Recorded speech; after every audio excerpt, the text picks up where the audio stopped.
কতগুলি আম পাঠিয়েছে মারুফ ভাইয়া এবং ফারজানা আপু। আর আমি সালাদ আদায় মানে এশার সালাদ আদায় করে কিচেনে আসতে নিয়েছি, দেখলাম এত বড় একটা আমের বক্স। তো আমি চিন্তা করলাম কে পাঠাইছে।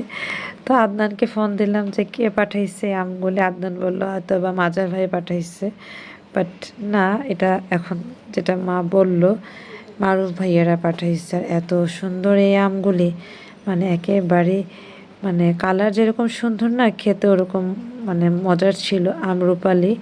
আর আমরুপালির এই আমগুলি কষও পড়তেছে, ইভেন একটু শক্ত শক্ত বাট ভেতরে অনেক সফট, মানে গলে যাওয়া আম না, এটা সবভাবে খাওয়া যাবে এই টাইপের একটি আম। তো আমি তার লোভ সামলাইতে পারি নাই। এর মধ্যে মা আমগুলি ছুরির মধ্যে নিয়ে নিয়েছে, আমি এখান থেকে দুইটা সিলেক্ট করে নিচ্ছি। এবার এটাকে ধুয়ে তোমাদের সাথে কেটে খাবো।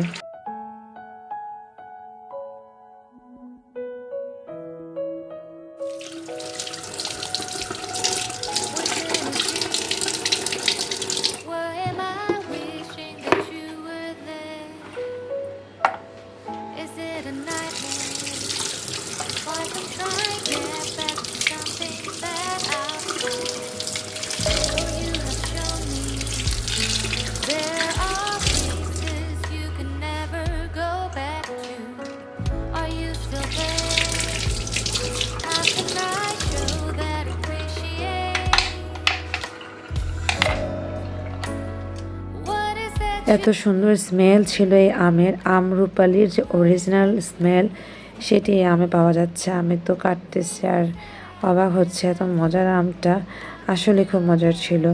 তো যাই হোক, আমি ইনস্ট্যান্ট দুইটা খেয়ে ফেলছি, আমার এত ভালো লাগছে, খেতেও মজা লাগছিল। তো আমি সবভাবে খুব মজা করে খাইছি।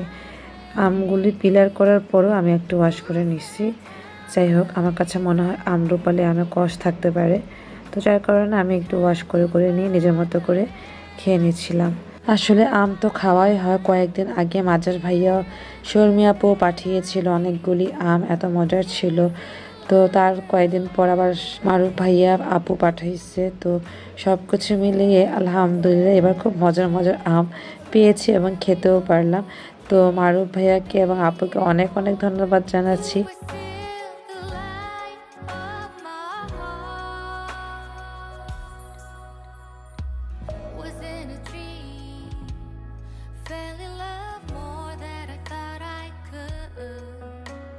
যাই হোক, আম খাওয়ার পর পরে আদনান আমাকে কল করলো যে নিচে নামার জন্য।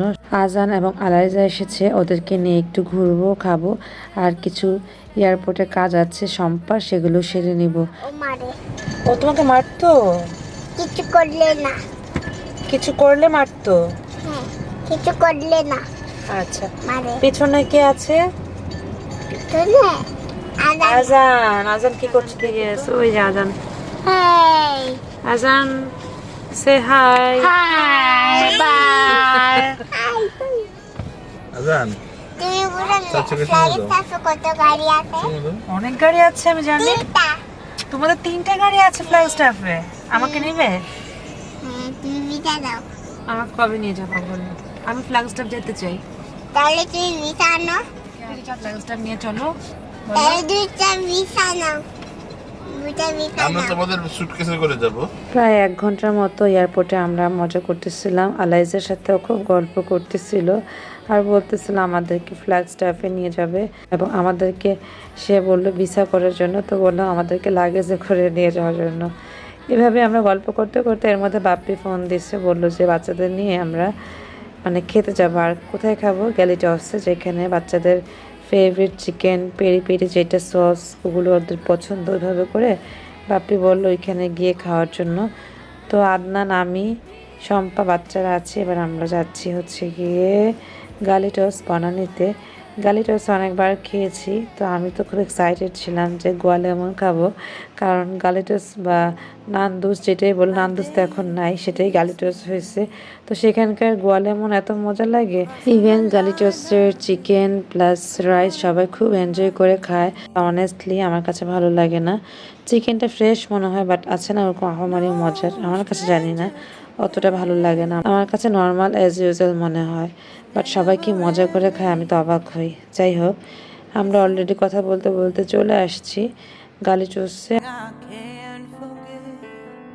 My heart won't let it rest, but you keep on forgiving. আমরা প্রথমে এই চেয়ার টেবিলে বসছি, বসার পর দেখলাম যে না, এটা আসলে ছোট হয়ে যায়। আজকে যেহেতু ফ্রাইডে, তো দেখা গিয়েছে এখানে সস অ্যাভেলেবেল নাই, শুধুমাত্র গার্লিক সসটা অ্যাভেলেবেল, লেমন গার্লিকটা আর গার্লিক। আদার্স যেই সস থাকে না, ওইটা আজকে নাই। আমরা অনেকভাবে ট্রাই করলাম যে দেওয়ার জন্য, কারণ আজান বারবার বলতেছিল যে ওই সসটা দিয়ে ওর লাগবে, ওইটা দিয়েই খাবে, কিন্তু ওনারা কোনোভাবে ম্যানেজ করতে পারেনি। আর এই যে দেখো, এই কলিজা চলে আসছে, এটা আদনানের খুবই ফেভারিট। তো আজান, আদনান, আমরা সবাই কিছুটা খেয়ে নিচ্ছিলাম। I need to fight, I know it's just so hard to let it go. Shine a light, I can see. My heart won't let it rest, but you keep on forgiving. Chicken liver সাথে bread দিয়েছে। তারপর আবার আদনান বলল যে আরেকটা bread দেওয়ার জন্য, কারণ আজান খুব মজা করে খাচ্ছিল। লিভারটা ওর পছন্দ না, বাট সসে যে ডুবানো না, সেই সসটা খেতে ওর ভালো লাগছিল। তা আমার গোয়া লেমনটা আমি পাইনি, এখানে অ্যাভেলেবেল ছিল না। আসলে ওনারা বলছে শেষ হয়ে গেছে, তার মানে সেই পরিমাণের চলছিল আর কি। আর ফ্রাইডেতে এত ভিড় হয় স্বাভাবিক, যারা মানে উইকেন্ড থাকে, যাদের ফ্যামিলি নিয়ে ঘুরতে আসে, খেতে চায় সপ্তাহে একদিন, তাদের জন্য তো ফ্রাইডেই বেস্ট। তো আজকে এখানে এতটা রাশ ছিল। যাই হোক, তারপর আলহামদুলিল্লাহ, শুক্রিয়া, এই দুটো সস দিয়ে আমরা খেয়ে নিয়েছিলাম। তো ধন্যবাদ জানাচ্ছি বাপ্পিকে আমাদেরকে ট্রিট দেওয়ার জন্য। যাই হোক, আমি আবার আইস নিয়ে একটু দুষ্টুমি করতেছিলাম আর খাইতেছিলাম, যেহেতু আমার গোয়া লেমন আসেনি। আদনান এখানে ম্যাঙ্গোর স্মুদি নিচ্ছে, ওইটাই আমি নিয়েছিলাম অল্প একটু, বাকিটা আদনান নিয়ে নিয়েছিল। বের হয়ে পড়লাম। বের হতে হতে আজান দেখাচ্ছে ক্যাটটাকে। আসলে ক্যাটটা এতটা নাদুস নুদুস, লম্বা হয়ে শুয়েছিল। এর মধ্যে কল আসলো, আমার সাভারের খালা খুবই অসুস্থ, তো মনটা খারাপ হয়ে বাসা চলে গিয়েছে। তারপরের ব্লগে কি হয়েছে সেটা শেয়ার করে নিই। আল্লাহ হাফেজ।